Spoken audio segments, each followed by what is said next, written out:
खबर सीमांचल के सभी साथियों का बहुत बहुत स्वागत है। इस वक्त हमारी मौजूदगी किशनगंज के तिगलबैंक इंडो नेपाल बॉर्डर रोड पर है और जहां पर हम खड़े हैं ये गरबनडांगा है। पीछे आप देख सकते हैं थाना भी है, थाना भी नदी के किनारे बसा हुआ। यहाँ पर ग्रामीणों का एक समस्या ऊपर आया है। समस्या ये है कि ये जो पुल बन रहा है इस अप्रोच के नीचे जो सर्विस पैसेज रोड है, इस भी मांग को लेकर के यहाँ के ग्रामीणों ने कल काम भी रुकवाया था, जिसको लेकर के आज हम यहाँ पर सीधे लोगों से बात करने के लिए आए हैं। तो यहाँ पर हम लोगों से जानेंगे कि आखिरकार इन लोगों की क्या कुछ समस्या है। इन लोगों का कहना है कि ये जो अप्रोच भरा जा रहा है इससे पैसेज रोड नहीं दिया जा रहा है, जो सर्विस रोड है उसे पूरी तरह से ये लोग बंद करने का तैयारी में जुटे हुए हैं। हालांकि अगर वो बंद हो जाता है तो इन लोगों का छठ घाट से लेकर के शमशान घाट एवं प्रखंड मुख्यालय और सबसे बड़ी बात यह है कि इस इलाके का सबसे बड़ा लाइफलाइन यही एक रोड है जो बंद करने के कगार पर है। तो कुछ लोग हैं, इनसे हम जानेंगे क्या समस्या। क्या नाम है आपका? मुन्ना मुश्ताक अंसारी। अच्छा मुन्ना जी, बताइए क्या समस्या है? समस्या यही देख रहे हैं कि मिट्टी की जगह बालू भरा है, बरसात होगा तो सबका घर में पानी उनी बह के चले जाएगा।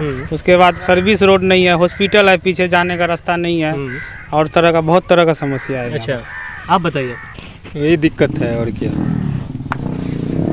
आप बताइए क्या नाम है आपका? मेरा नाम संतोष कुमार सूरी है। अच्छा संतोष जी, बताइए क्या कुछ समस्या है? समस्या यही है कि सर देखिए काम रुकवाने का आप लोग तैयारी में? काम इसलिए रोका गया है क्योंकि इस जो मिट्टी डालने के कारण हम लोग का जो सर्विस रोड है बिल्कुल ब्लॉक हो चुका है, जिस कारण गांव से निकलने का या बाजार जाने का या कब्रस्तान जाने का या छठ पूजा करने के लिए या हॉस्पिटल पीछे वहाँ तक जाने का कोई रास्ता नहीं है।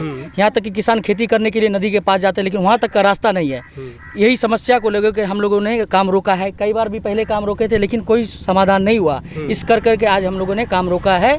चाहते कि जल्द से जल्द हमारा सर्विस रोड प्रोवाइड करा दिया जाए, हमारी समस्या का समाधान हो। अच्छा आप? सर मेरा नाम हुआ प्रकाश भगत। वो तो है ही, रोड का तो समस्या है ही, प्लस बरसात में ऐसा हो जाता है यहाँ की घर से निकाला नहीं जा सकता है। यहाँ पे अगर मंदिर के सामने देखा जाए तो कम से कम इतना पानी रहता है यहाँ पे, ना बाहर निकलने का साधन, पानी निकासी का कोई साधन नहीं? कोई साधन ही नहीं है। जिस टाइम में मिट्टी गिर रहा था उस टाइम में बोला गया तो बोला कि ठीक है ये बन रहा है, इसके बाद तुम्हारा इधर का भी पानी का भी निकासी मिलेगा, लेकिन आज तक उसका कोई समस्या का समाधान नहीं हुआ। हमको बस यही साधन करना है। तो सबसे बड़ी बात यह है कि इस इलाके में तो बाढ़ जो है जब भी आती है तो आफत लेके ही आती है, लेकिन ऊपर से सर ऐसा ये बाढ़ का पानी का ये नहीं है, मेन बरसात का पानी का दिक्कत है। रास्ता ब्लॉक होने के कारण पानी का निकासी नहीं है, पूरा बस्ती वाला डूबता है, रास्ता बंद है, हर तरफ रास्ता तो बंद है। मेरा नाम हृदय प्रसाद भगत है। मैं इसी गांव का वासी हूँ।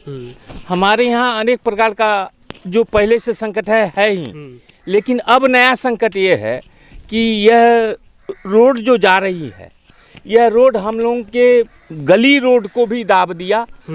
मेन रोड को तो ख़त्म किया ही, गली रोड को भी दाब दिया, जिसके द्वारा हम लोग बाहर निकलते थे, अपने लाशों को लेकर के नदी शमशान घाट पर जाते थे। जैसे कि हम लोगों ने मतलब कि छठ पूजा करने के लिए नदी के किनारे जाते थे, वो सारी बंद हो गई। हमारे यहाँ के कृषक खेती करने के लिए, मजदूरी करने के लिए जो नदी किनारे जाएंगे, नदी के खेतों के तरफ जाएंगे, इसका कहीं कोई रास्ता नहीं दिया जा रहा है। बस हम लोगों का मांग है कि सर्विस रोड दिया जाए और इस पार में थाना के साइड में 3-4 परिवार हैं। अच्छा। वो 3-4 परिवार एकदम डूबे हुए हैं रोड से, ना उनको निकलने का कहीं जगह है, पीछे नाला है, पीछे खेती है, कोई साधन नहीं है। वो तो थाना वाले का मतलब कि ये है कि वो लोग मतलब कि इस तरीके से थाना के आगे से पास करके यहाँ निकल जाते हैं। लेकिन कल को यहाँ यदि 8 फीट 7 फीट 6 फीट यदि रोड हो जाएगा तो यहाँ पर और कुछ निकलने का कोई ही नहीं है। अब इसी पर हम लोग विचार करके सभी ग्रामीणों ने आसपास के लोगों तक मिल करके इस रोड का मतलब कि काम को तत्काल ब्रेक किया गया है कि इस पर हम लोगों के बातों का कोई सुनवाई हो। अच्छा। और इस बात से मतलब कि हम लोगों का काम का निदान हो और यह जो चौक बनेगा यह 5 फीट से 6 फीट बनेगा। इसके बगल से एक बाईपास सर्विस रोड हो कि हम ग्रामीणों को निकलने के लिए इस मुसीबत से छुटकारा मिले। आप बताइए। कहे तो अशोक शर्मा। अच्छा। सर्विस रोड की ज़रूरत है ही, और भी कई समस्याएं यहाँ पे। जैसे कि 1 डिसमिल रिक्वायर किया जा रहा है ज़मीन, लेकिन नापी किया जा रहा है 2 डिसमिल। अच्छा। और किसी का ज़मीन का मुआवजा हो रहा है क्या कि अगर 2 डिसमिल नोटिस किया गया है तो पूरा घर को नापा जा रहा है। और यहाँ पे समस्या दूसरी ये भी है कि धनर करके पैसा दिया जा रहा है, लेकिन यहाँ पे देख सकते हैं कि सब भिटाबाड़ी है। सब आवासीय है। सब आवासीय है। आवासीय को पैसा किसी को नहीं दिया जा रहा है। अच्छा। यहाँ पे किसी को 40,000 रुपये डिसमिल दिया जा रहा है और किसी को 10,000 रुपये डिसमिल दिया जा रहा है। ये गांव सिर्फ आवासीय है टोटल, यहाँ तो कोई घराना है ही तो नहीं। इसको लेकर के आप लोगों ने जिला प्रशासन से सब कम रिकवरी भी हो चुकी है 2 बार और इंक्वायरी भी हुई, आपत्ति भी किया गया, लेकिन कोई सुनवाई नहीं है। अच्छा। इस पर कोई सुनवाई, जब भी जाते हैं भोजन ऑफिस तो वहाँ बोलता है कि अभी तक आपका कोई समाधान नहीं हुआ है और समाधान होगा तो आपको बता दिया जाएगा। तब तक ये लोग पुल वाले काम करके अपना निकल जाएंगे। हम लोग मुसीबत में फंसे रहे और इन लोगों का काम यही है कि मुसीबत में निकल के हम लोग मुसीबत में पड़े रहे। तो ज़्यादा काम भी नहीं बचा इस रोड का? नहीं, इसलिए पुल मिट्टी का काम हो रहा है। उसके बाद हम लोग बहुत दुखित है और दूसरी बात है कि वही सर्विस रोड की हम लोग सबसे ज़्यादा मांग है। अच्छा, इसके अलावा बताइए कहाँ कहाँ मांग पहुँची है आप लोगों की? हम लोगों की मांग अभी तत्काल तो यहीं से स्टार्ट दिए हैं हम लोग, खबर सीमांचल से। उसके बाद हम लोग डीएम साहब के पास भी आवेदन दे रहे हैं। अब देखते हैं कि कहाँ तक सुनवाई हो रही है। एसडीओ साहब के यहाँ पहले से भी मतलब कि इसका आवेदन दे दिया गया है। उसके बाद जो सब बात है आपके सामने है, आप इस पर कुछ ख्याल करें। स्वास्थ्य केंद्र, हाँ एक बात, मेरा हॉस्पिटल जो है स्वास्थ्य केंद्र इस गांव से पूरा पड़ता है, जबकि वह झप गया, इस रोड के बनने से झप गया। तो कम से कम उस स्वास्थ्य केंद्र में ग्रामीणों को पहुंचने के लिए कोई तो एक छोटा रोड भी तो मिले। जी जी, इसका भी समाधान किया जाए। जी, मेरा इतना ही कहना है। अच्छा, आप क्या बोल रहे थे?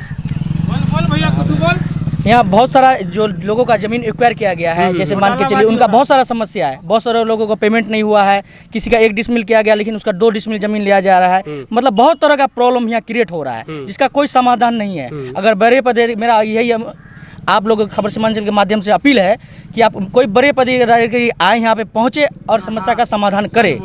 देखिए यहाँ देख रहे हैं कि दोनों तरफ रोड के दोनों तरफ घनी आबादी है।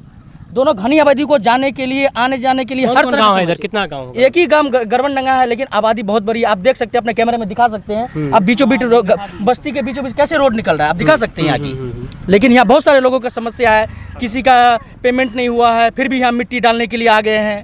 अच्छा, पीछे जो ये रोड दिख रहा है ये कहाँ तक जाती है? ये रोड सीधा सर लोहागड़ा जाएगी सीधा। अच्छा।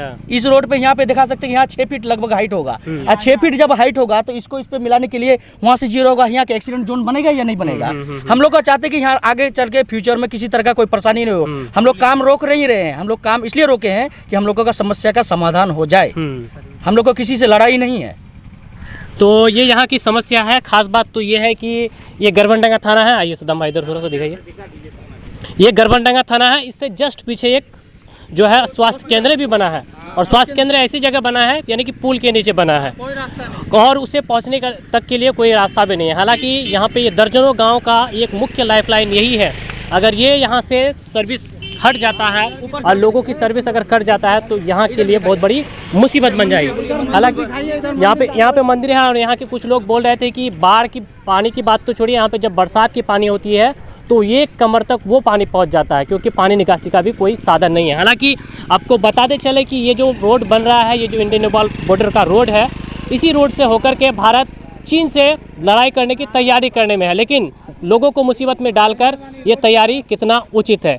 खबर सीमांचल के लिए इतना ही। बहुत बहुत शुक्रिया।